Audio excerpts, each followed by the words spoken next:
Bismillahirrahmanirrahim. Assalamualaikum warahmatullahi wabarakatuh. Waalaikumsalam warahmatullahi wabarakatuh. Kawan-kawan semuanya, mohon maaf saya agak terlambat ya, 10 sampai 15 menit. Ternyata ada hal yang harus saya selesaikan terlebih dahulu. Kemudian perkuliahan pada malam hari ini akan kita lanjutkan dengan topik diskusi, topik perkuliahan seperti yang telah terupdate di Firlenda, yaitu mengenai hakikat ekonomi dan bisnis.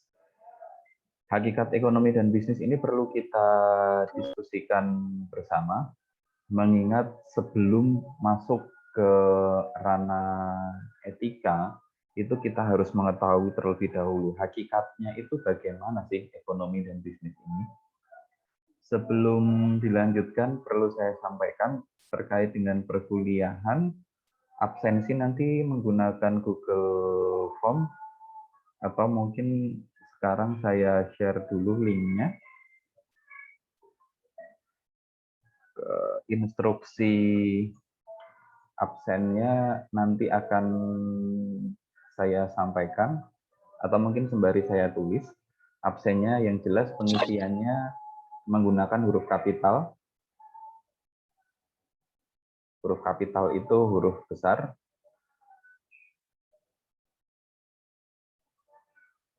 Kemudian jangan double input. Kemudian jangan salah input. Karena di dua kelas ini masih ada beberapa mahasiswa yang salah input. Misalkan NIM-nya itu kurang 1 digit, atau namanya tidak menggunakan huruf besar dan sebagainya, sehingga dari filter yang saya gunakan menjadi tidak terbaca. Kemudian akan ada pertanyaan, dijawab sebisanya sesuai dengan isi perkuliahan. Kemudian akan ada attach foto. Attach foto perkuliahan ini untuk memastikan bahwa pada saat perkuliahan berlangsung, kawan-kawan memang hadir gitu ya. Kemudian akan lebih mudah bagi saya untuk mengidentifikasi kawan-kawan mahasiswa yang aktif apabila videonya dihidupkan, namun dengan alasan teknis, misalkan lambat, koneksi tidak baik, itu boleh kawan-kawan gitu ya. Karena ketika kalian menghidupkan video, itu otomatis akan muncul di page pertama Zoom saya, sehingga akan lebih mudah menghafalkan nama-nama kalian. Nama-nama yang digunakan di Zoom juga jangan dibuat yang alay gitu ya. Nama biasa aja lah gitu, kayak nama panggilan. Jangan dibikin apa fans Manchester United gitu, itu nggak perlu lah gitu. Persebaya Tulen gitu, nah itu nggak perlu ya. Seperti itu. Kemudian perkuliahan kita buat semenarik mungkin kawan-kawan, nggak usah terlalu serius, tapi jangan dianggap santai juga. Yang jelas saya berharap bahwa perkuliahan ini tidak sia-sia.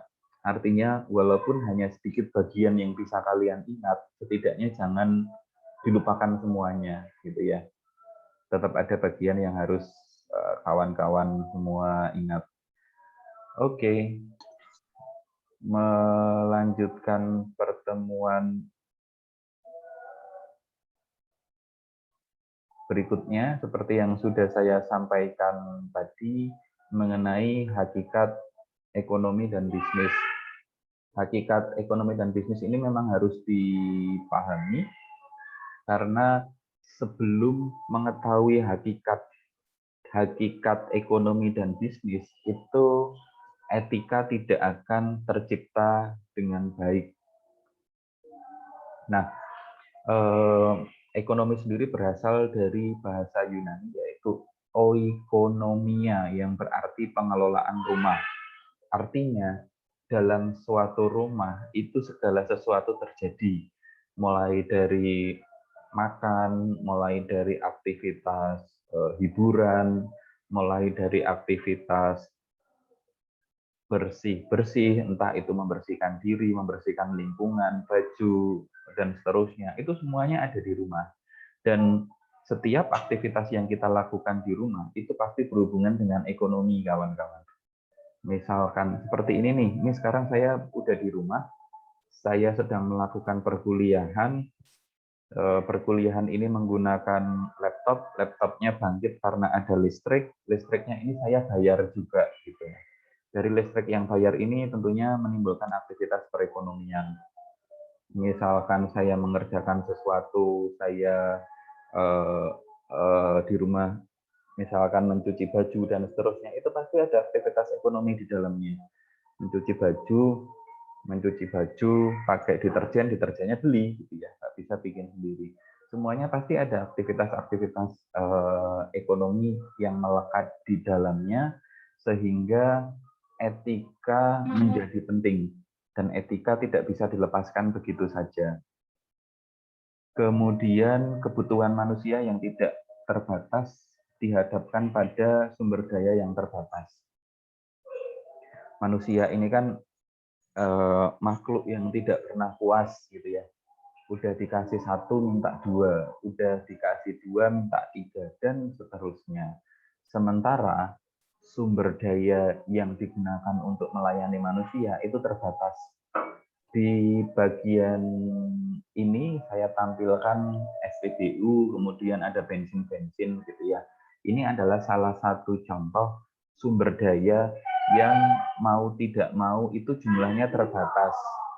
Penggunaan bahan bakar misalkan, itu kan nggak bisa kita gunakan seterusnya, karena bersumber dari fosil, di mana fosil tersebut memerlukan ratusan ribuan bahkan jutaan tahun untuk bisa terbentuk. Sehingga diperlukan berbagai macam cara yang beretika agar tata kelola kehidupan itu berlangsung baik dan justru tidak menjadi seperti bumerang gitu ya, yang nantinya akan menyusahkan kehidupan manusia sendiri. Nah, kemudian yang berikutnya kaitannya etika dengan sistem ekonomi. Setidaknya yang digunakan sampai saat ini ada dua sistem ekonomi. Yang pertama sistem ekonomi kapitalis atau liberal, kemudian yang kedua sistem ekonomi komunis. Kira-kira lebih baik sistem ekonomi liberal atau komunis, kawan-kawan? Ada yang mau mencoba menjawab?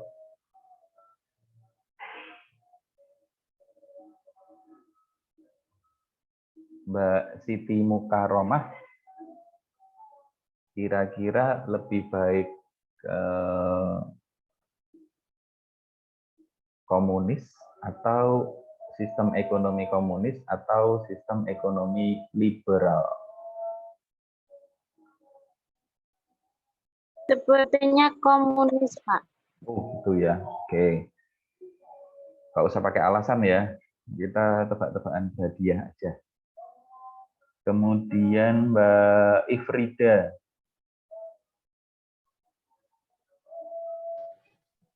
Sistem komunis, Pak.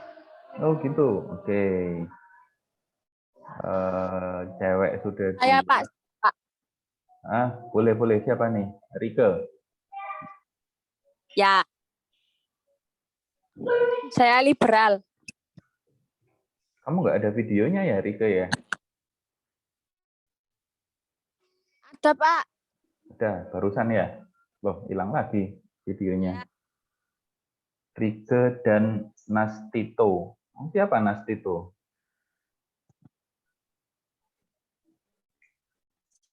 Kelas, Pak. Bapak.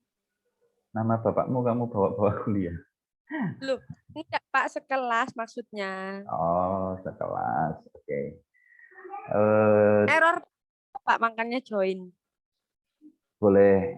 Nanti absennya sendiri-sendiri ya, tapi Mbak Rike. Ya Pak, ya. Oke. Nah, Saya liberal Pak. oke. Ada 3 mahasiswa, 2 menjawab sistem ekonomi komunis, 1 menjawab sistem ekonomi kapitalisme atau liberalisme.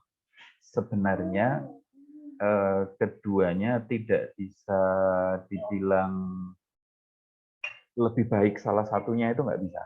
Karena masing-masing baik kapitalisme maupun sosialisme itu memiliki plus minusnya masing-masing gitu ya.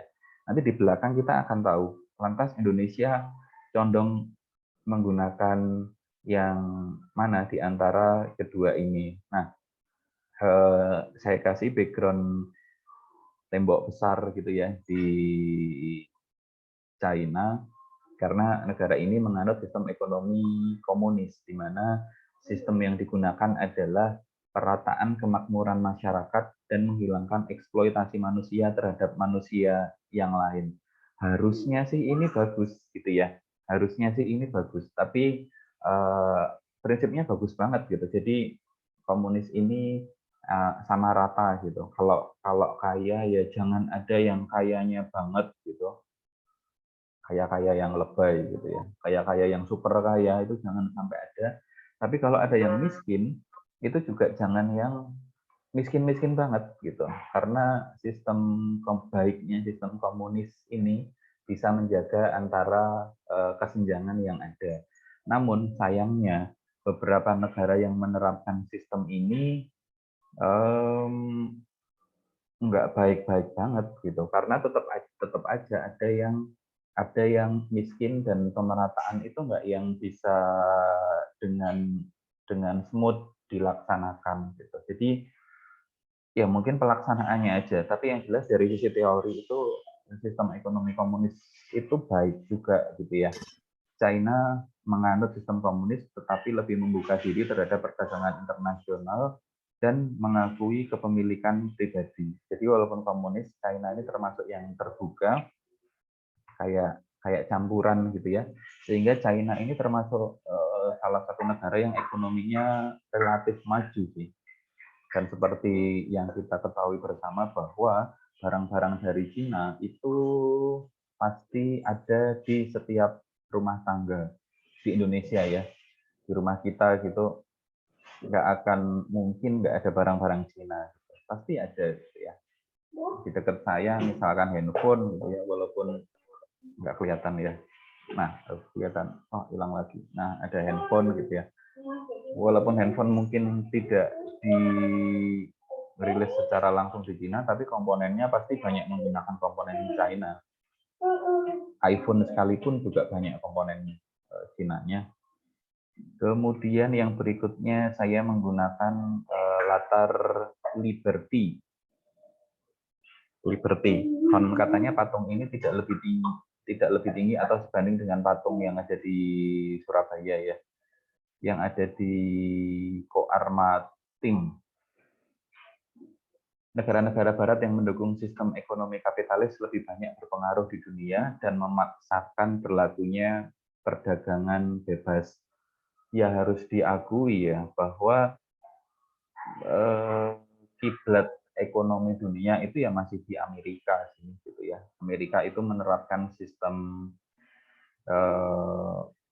ekonomi liberal. Kemudian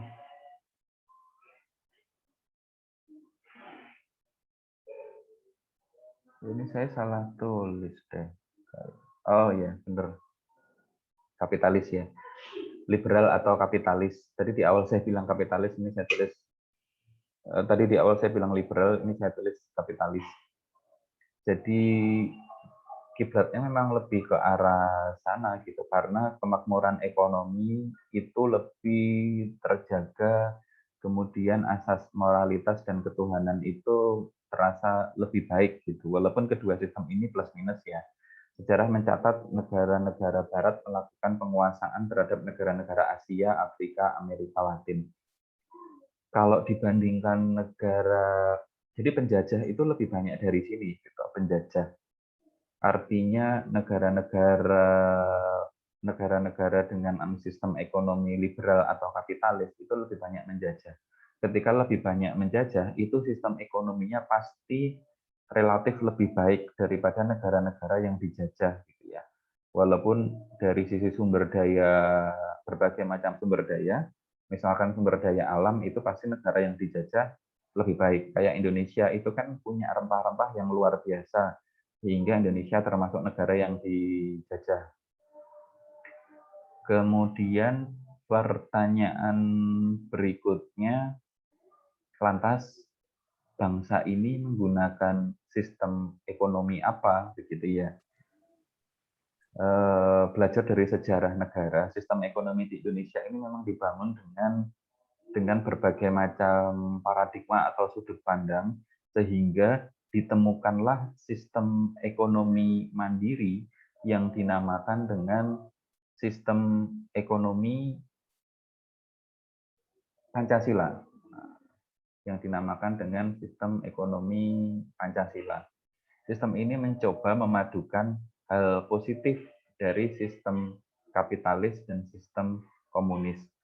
Artinya sistem ekonomi Pancasila yang dianut di Indonesia itu mengambil sebagian sisi komunisnya, yaitu sisi keadilan dan kebersamaan, tapi kapitalisnya juga diambil, yaitu hak kebebasan individu. Banyak sekali ya hak kebebasan individu di Indonesia, misalkan menyalurkan pendapat. Kemudian kalau sistem komunis yang diambil itu kan keadilan dan kebersamaan, misalkan berkumpul, bersyarikat, itu kan semuanya diatur di Undang-Undang Dasar. Ditambah ciri kepercayaan terhadap Tuhan yang Maha Esa dengan membebaskan rakyat memeluk agamanya.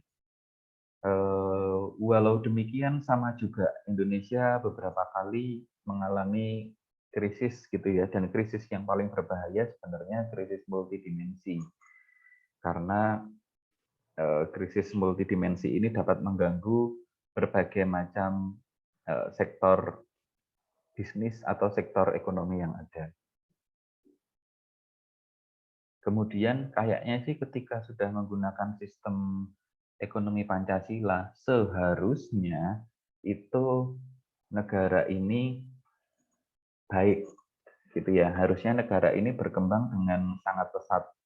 Karena sistem ekonomi Pancasila, seperti yang sudah saya sampaikan barusan, itu mencoba mengambil dua hal baiknya sistem ekonomi kapitalis dan sistem ekonomi liberal.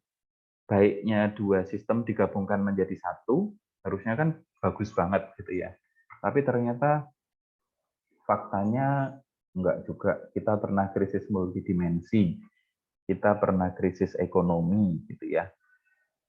Permasalahannya ini kenapa gitu? Hal apa yang membuat ini terjadi gitu kan? Katanya Pancasila tadi baik, kok masih rusak juga, kok tatanannya masih berantakan gitu ya.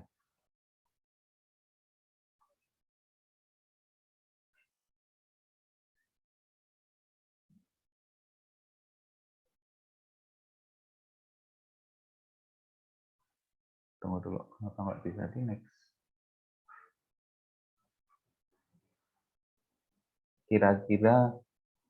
Kira-kira yang menyebabkan hal tersebut terjadi adalah karena tidak adanya etika yang diterapkan dengan baik. Tidak ada ini bukan berarti mutlak tidak dilakukan ya, tapi tidak dijaga dengan baik gitu ya. Artinya sistem ekonominya sudah bagus, tapi yang melaksanakan itu terkadang nggak bagus gitu ya. Yang melaksanakan itu terkadang nggak bagus. Salah satu contohnya adalah ini beberapa waktu yang lalu masih ditemukan pejabat tinggi negara, menteri gitu ya, itu yang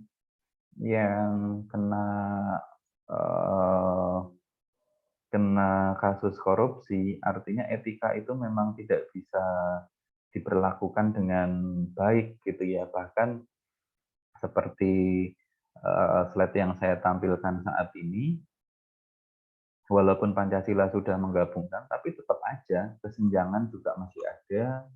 Di Indonesia ini kan yang kaya bisa jadi kaya banget gitu ya, tapi yang biasa-biasa juga, yang miskin banget juga banyak gitu.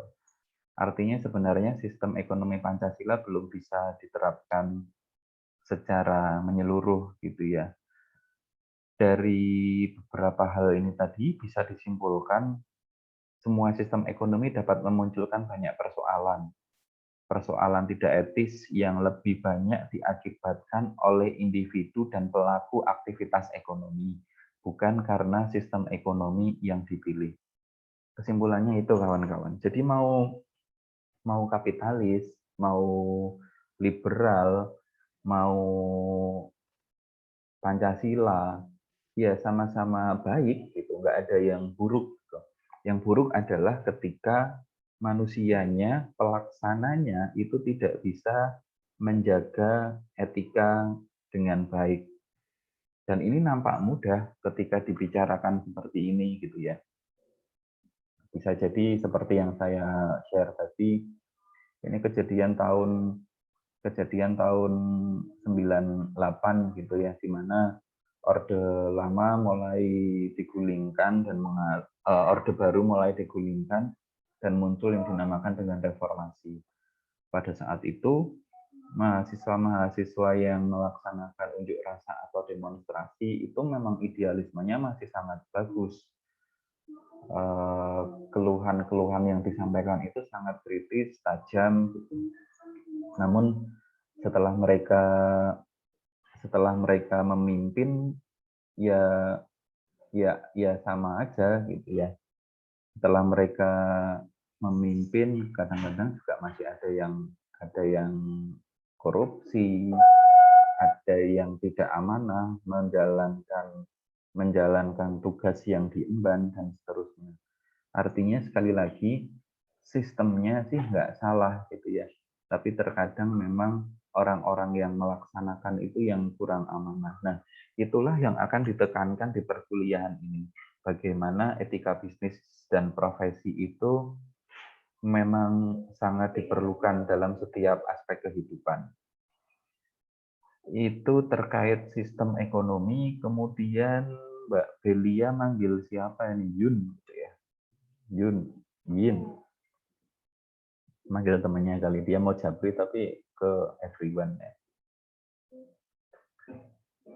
Itu kaitannya dengan sistem ekonomi. Ya. Siapa Yun? Ada yang mau ditanyakan kawan-kawan terkait dengan sistem ekonomi?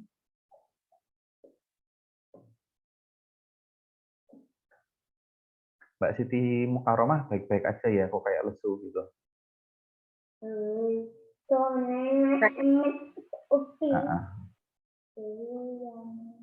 Oke. Ada siapa lagi di kelas ini? Mas Hidayatullah ya. Yang kemarin dapat dari ini ya, Pak Sandiaga Uno ya. Iya, Pak. Ada di kelas ini ada siapa lagi sih? Ada Mbak Umi. Mbak Umi apa kabar? Oke.